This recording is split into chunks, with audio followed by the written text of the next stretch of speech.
This reading of the Ishtar Collective is an independent production and does not claim any right to the text. All rights regarding the Ishtar Collective belong to Bungie and affiliates.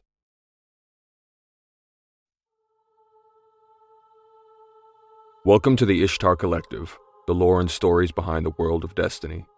Today's reading is of Acts of Mercy, which tells the story of Iron Lord Saladin as he considers the meaning of his title.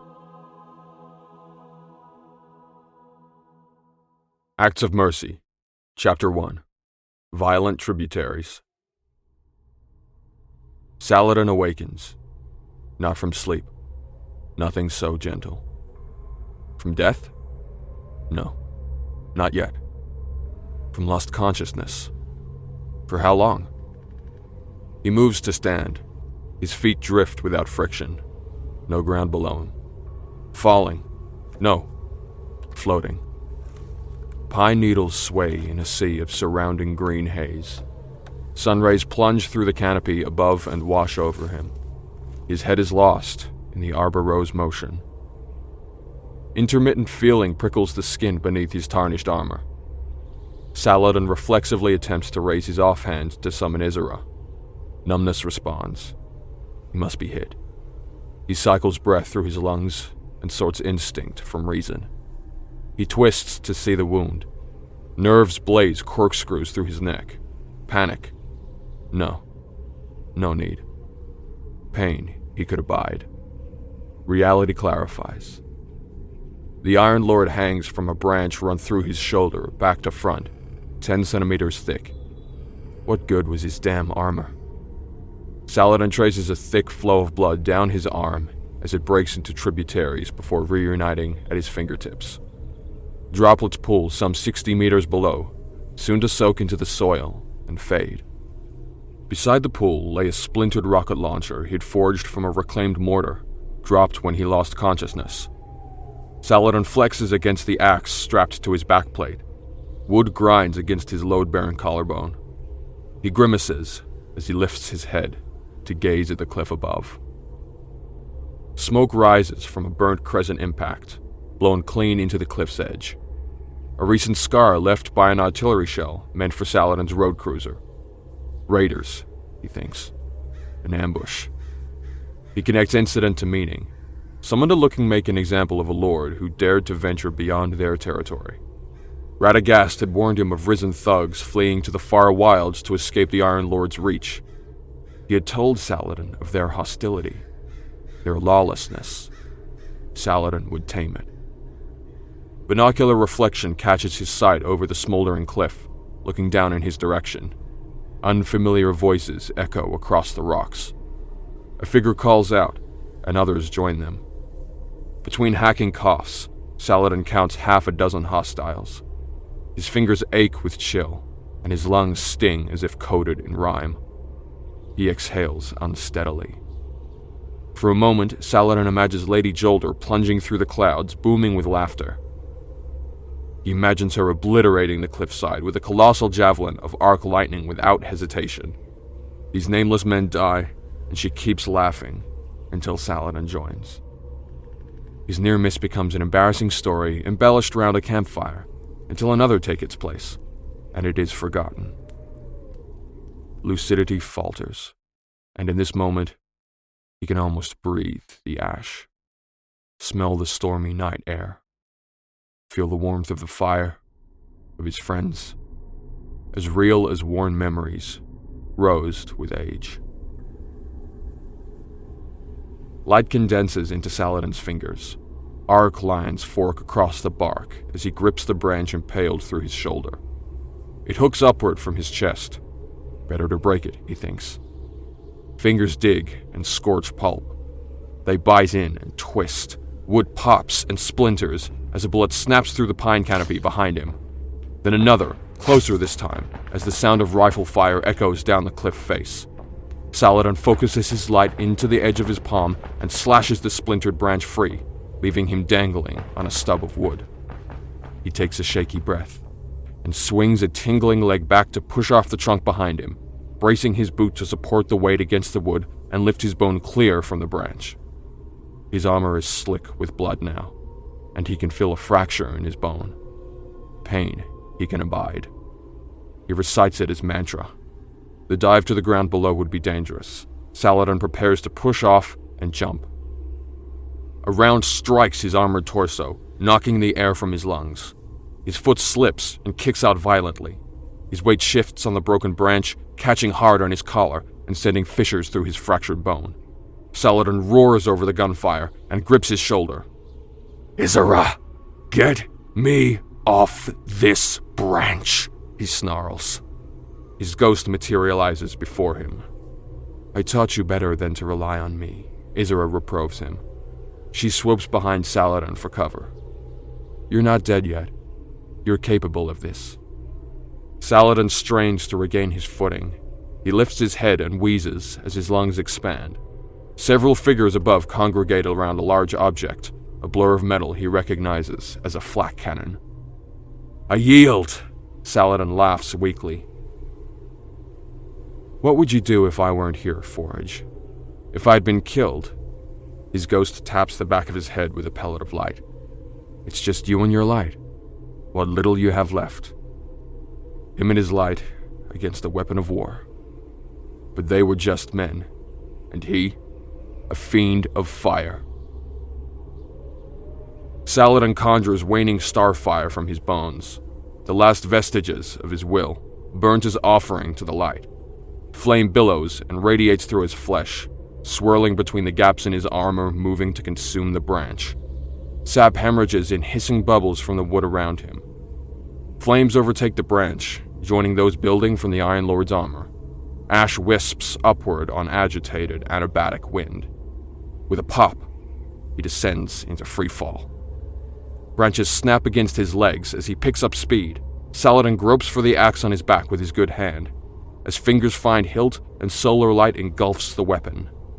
He swings the axe from its strap and sinks the flaming blade into the tree, slowing his descent and carving a wake of sparking embers toward the forest floor. The pool threatens to rend him apart. He holds until he can no longer and plummets the final 10 meters, wreckage striking bedrock with a wet thud. Blood vapor steams from the charred forest floor around him as he comes to. Overhead, the forest canopy explodes with a flak shell detonation. Fragmentation whistles through the air, showering the forest with ragged chunks of metal.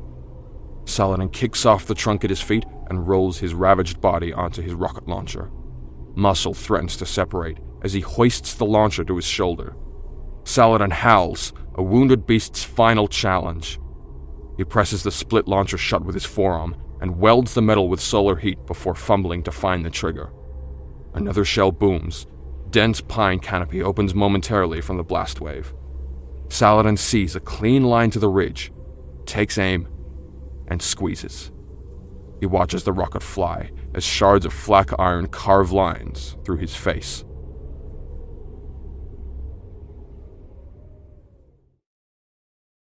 Chapter 2. Wake. Burning grass fills Saladin's nostrils like smelling salts. He stirs from the abyss into a new life, back pressed against the towering pine that smolders with heat. Saladin blinks blurriness from his eyes to see the crater on the cliff where his rocket struck. Good, he thinks, picking fragments of metal from his plate. Isra sinks through the smoke just overhead and levitates in front of his face, light still coursing through her frame. "Welcome back. You lost," Isra says, her voice smooth as verglass. "It was a draw." Saladin stands and fumbles with a talisman hanging from his neck. He tucks the stamped iron insignia into the gorget of his armor. "They're dead, aren't they?" "There are 1,000,000 raiders and one of you," Isra snaps. She drifts into his eyeline. "A draw is a loss. We need to do better than that." "We?" Saladin narrows his eyes and yanks his stuck axe from the scorched trunk and slings it. "Fix what you break." Isra had imparted this lesson many times. You should have opened fire on the road without hesitation. I warned you they were bait. "How long are you going to rest your laurels on that prediction?" Saladin groans. Isra's shell tightens like a coiling viper. "Do you have a plan from here?" "Continue sweeping east. The The broadcast code might have been Golden Age, but the signal was weak when we caught it. Can't be far, and our patrol can wait until we clear this up." "Fine observation. I agree," the ghost says curtly, floating off ahead. Saladin looks to the burning pine and uncuffs his gauntlet. Strands of ruddy leather stick beneath his nails as he removes the glove and presses his hand to bark. The tree had likely stood for centuries, roots deep into the soil, branches carving territory into the greater forest. So it was for many other trees. They all had their space, a crown shyness shared by old things. One born in this forest might assume this tree had always been. He feels the warmth radiating from the roasting heartwood above. Light still crackles in the ember-split wood. His light.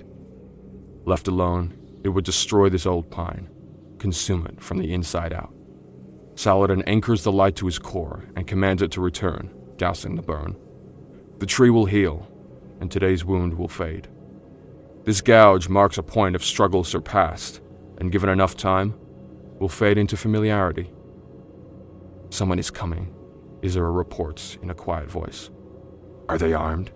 Saladin whispers, hand slowly drifting to the haft of his slung axe. Before Isra can answer, a thin man in coarse linen fumbles into view. Terror paints his face as his eyes fall on Saladin. I have no weapon," the man says with a thick local accent. He eyes Saladin's equipment. "You are Iron Lord?" Awe washes over the man's face.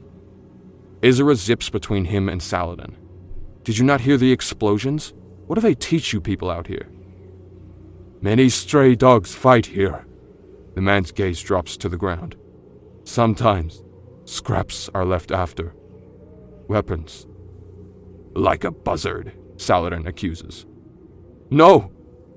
The man throws his hands into the air. "Others steal from the village. We find the weapons to fight back." "I see," Saladin nods. "Do you or your people have a radio?" Isra asks. The man lets out a curt laugh before realizing the ghost is serious. "Oh, no?" "Then this is a waste of our time," Isra whispers to Saladin. The man steps forward. "Please, wait. Find mercy in your heart." He braces a hand on his thigh and takes a slow knee. "Iron Lords protect people. You kill monsters." His eyes dart between man and ghost. "You want payment?" Saladin sighs. "We're not mercenaries." "Food, then. Better than what can be foraged here," he says, offering a blackened crust of bread from a twine rucksack. "Cleaned armor and clothes, blankets, clean water, and good company by warm fire." The man nods eagerly. Saladin turns the meager portion of stale bread in his hand. Between winter and latent radiation, reliable food is scarce here, making thievery into a grave offense. He knows the man is lying about their resources, but only out of desperation, the kind that sends you running towards explosions. "What is your name?" Kepra. I am Kepra." "You said you were being stolen from, Kepra?" "More than can be replaced. Last thieves came, the village lost Elmi," Kepra says, holding back tears. "We will starve if thieves are not stopped." "Show me." The man leads them down a lightly trafficked footpath marked by hand-driven stakes bearing illegibly worn highway signs. Southeast, until the trees thin and the smell of muddled livestock and wheat overtakes the pine. Isra and Saladin hang several steps behind Kepra on approach to a small and lightly fenced swine enclosure, with a pathway bisecting it. Saladin notes the fence itself serves more to stop the three pigs from wandering off than to keep anything out. He quickly surveys a handful of rusty corrugated metal dwellings that wind out from the swine run and encircle a better-maintained storage structure and longhouse. Beside the longhouse lies a humble stable for a goat that chews at Saladin's sleeves when he passes by. The handful of families living here stand and stare as Saladin sloshes through the muddy entrance, Isra floating close behind. Kepra heralds the duo as saviors. The words feel coarse in Saladin's ears, but he graciously shakes the people's hands and takes their stories as evidence toward finding their thieves. There's a prideful nature to their expressions and the meager gifts they offer, the kind that comes from starting with nothing and arriving at something. Saladin couldn't help but smile at their perseverance. "They took Elmi from Penn," Kepper says. "Scared our goat. My son and I chased them, but they made off with her, along with half the dried meat stores." He wrings his hands.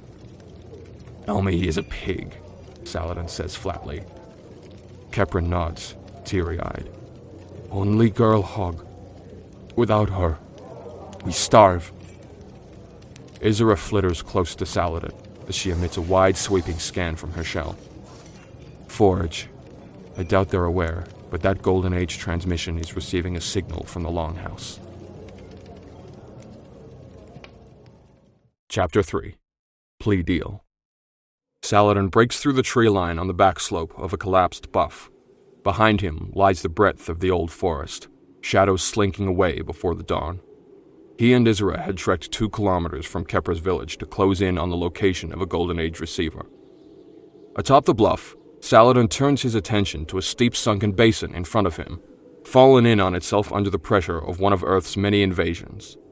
A rusted antenna from a bygone era still penetrates through the rubble in the middle of the overgrowth, debris, and ruined transmission dishes. Faded block lettering runs down the length of the antenna, which read, "Point Perihelion." Centered below the antenna, Saladin could make out a tarnished hatch. The signal in the Longhouse was a recording device, Isra explains. Its transmission was received here. "So the thief planted a recon device unbeknownst to the villagers," Saladin concludes. "Clever way to find openings," Isra says. "I'm also detecting electric current. There must be a power cell underneath all that rubble. Fellwinter Peak could make use of it," she notes. "Raiders seem unlikely. No violence in the village, no territorial claims, and they stole a pig, of all things," Saladin says. "Sounds more like a starving animal." Isra hums in consideration. "Wild animals get put down when they start killing livestock." Saladin chuckles. "And feral wolves become loyal hounds when shown mercy. Isn't that right, Isra?" "Sometimes. Eventually," Isra sighs. "You want to protect the people here? Empower the lords with whatever tech is running down here. Impose order before a warlord seizes control. Don't chase strays hoping to tame them." "As luck would have it, we can do both." Saladin's mouth curls into a rare smirk. "Luck isn't something we should depend on, Forge." Once at the antenna base, Saladin notes traces of rubbed-away rust on the hatch's hinges. He surveys the many gaps and recesses scattered through the field of debris around him, awaiting an ambush from one of them.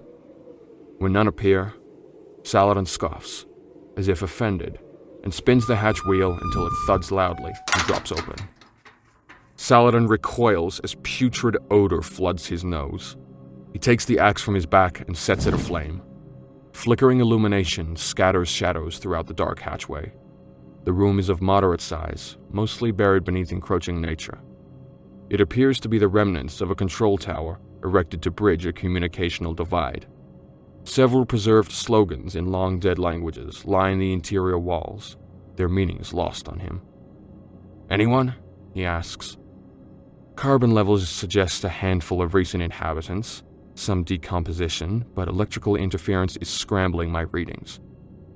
"Old-fashioned way, then," Saladin says, slipping into the opening. His feet slam to the floor under the weight of his armor, followed by Isra. Sudden movement catches his eye. He prepares to swing as a silhouette dashes toward him and squeals. He snatches the pig, mid-dash.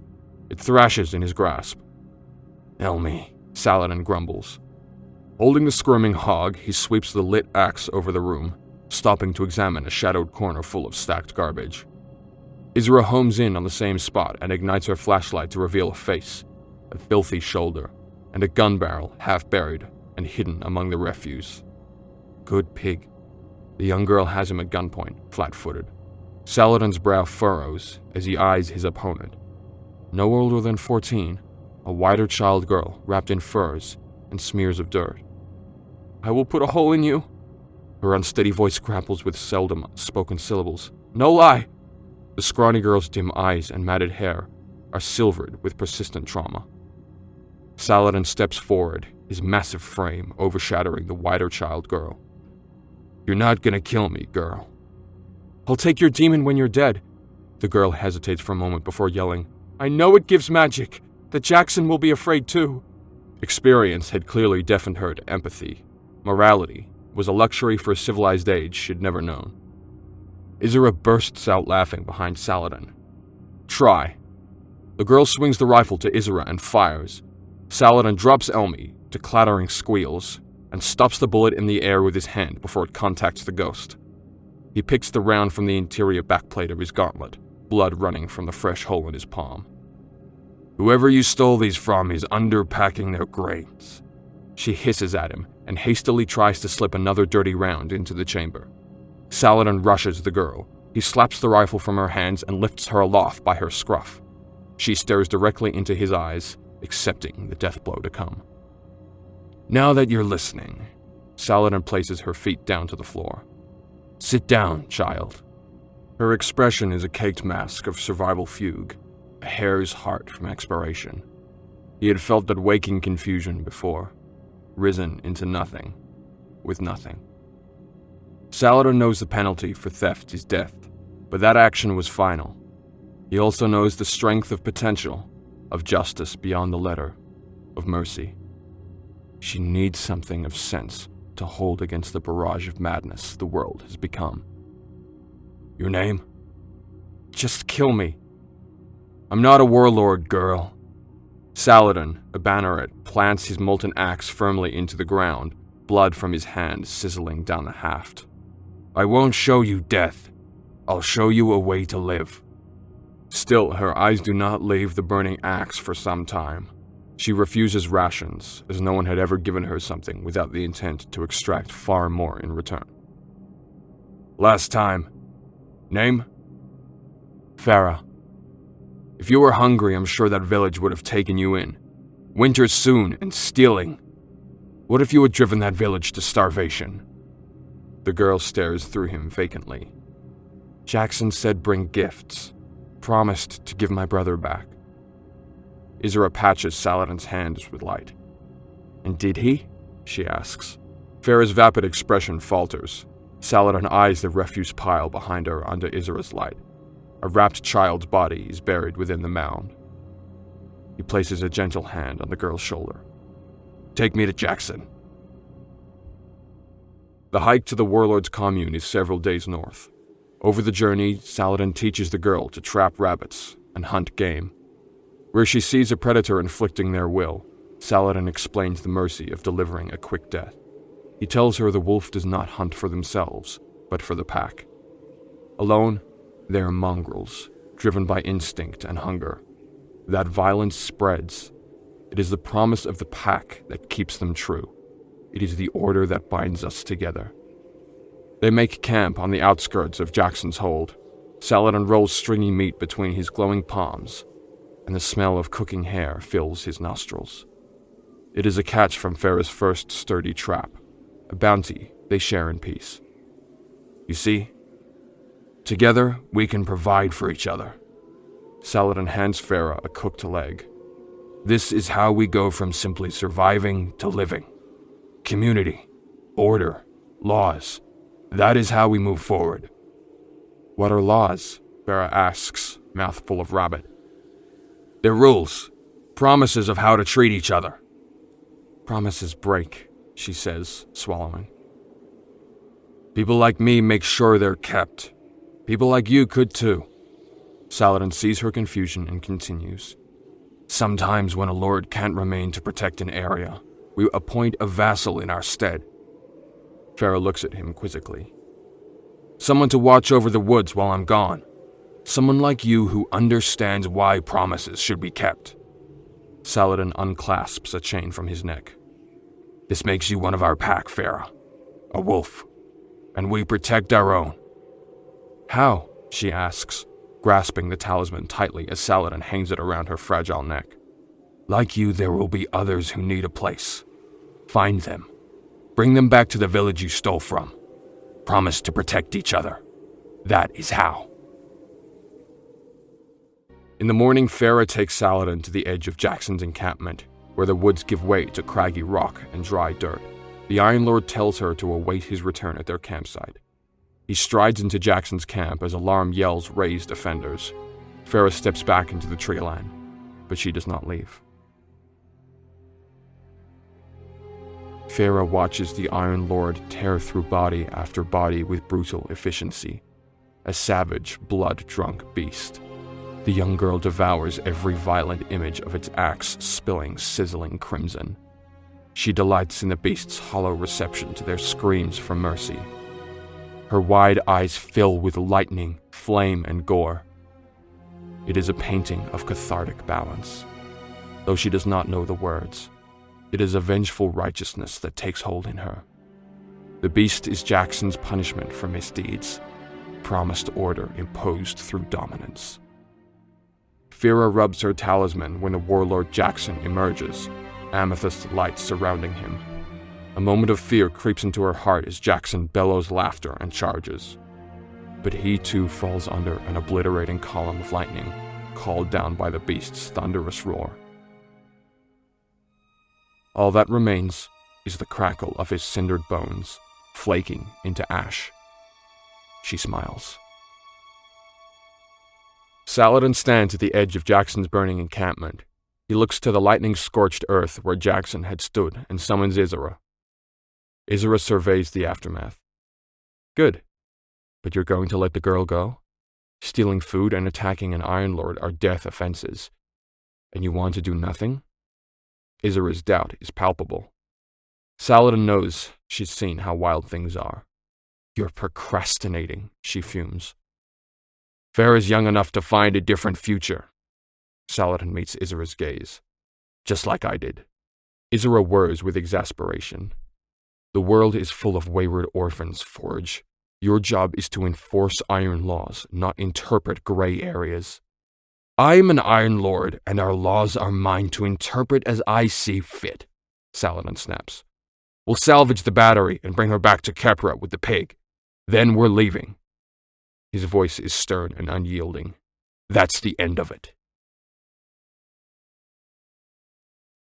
Chapter 4. Few words between them. Winter wind sweeps over the forest of pine. Fresh snowfall smattering tops the canopy. Isra mentions the pines are much taller than when Saladin had last seen them, but he cannot imagine their aging. He only sees what is there now. If he could have stood beneath their needles and watched their 50 years of growth, would he notice the difference? The spot where he had burned the warlord's hold is covered in new growth and snow. He draws a mental line from it to the bluff where he'd met Farah all those years ago, then to Kepra's village. Blurry smoke ascends through woods and snow flurry.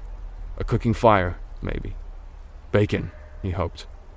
Saladin leans over the ridge where he had fallen before and steps over the edge. Under thin slush, Saladin and Isra find the once well-trodden path toward Kepra's village. No one meets them on the road, though Isra catches several signals of movement on her scanners. Animals, Saladin suggests. Looking through the breaks in the branches, he notices a thickening black smoke against the snowfall. A ghostly mist winds through the thinning pipes as the duo reach Kepra's village. Smells of singed hair and burnt pork invade the winter air. Iron Lord and Ghost exchange looks before she decompiles. Saladin rushes into the clearing, fool's remedy in hand, its snow crunching under his heavy boots.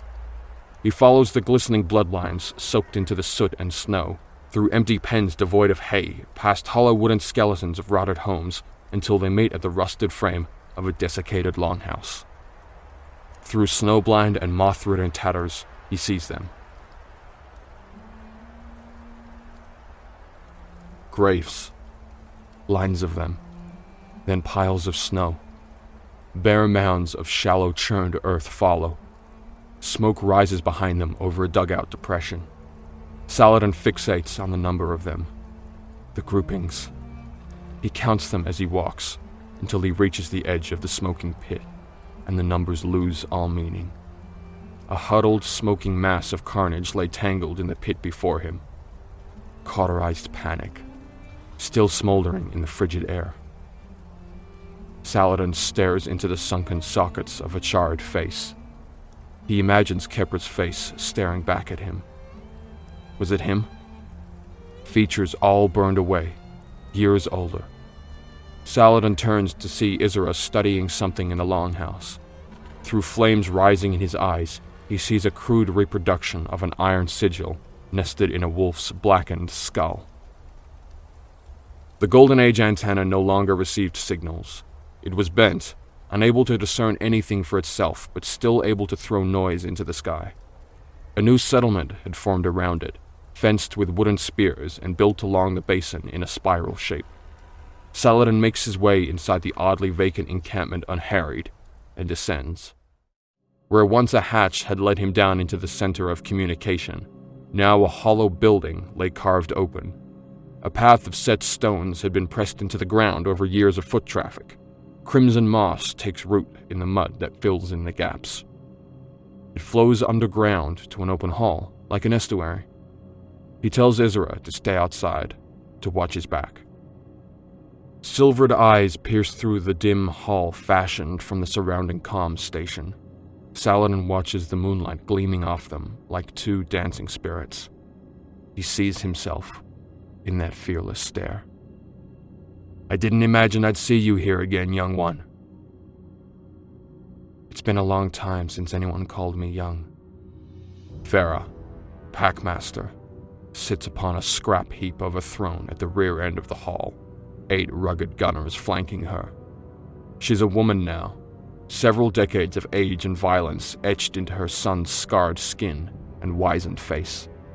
Her finger taps a half-missing ear, long-healed. "You came from far away. What for?" "Rumors of rabid wolves prowling the outlands." Saladin looks to the men flanking Fira. "Are these yours?" Fira leers at the crest on Saladin's armor. "My pack. Most are hunting now." "I removed the warlord and you took his place." Saladin's voice thick with rage. "Same as it ever was," Farah muses. "Someone had to keep order in your absence." Saladin scans the room with disgust. "This is not what I taught you." Fira smiles and looks to her comrades. "Isn't it? They're orphans of the forest, like me." "You've lost yourself!" Saladin barks as he steps forward, his fingers slipping inside the trigger guard of his holstered weapon. Farah cackles breathily. "Because I followed you. I asked for forgiveness for stealing, and they took my ear.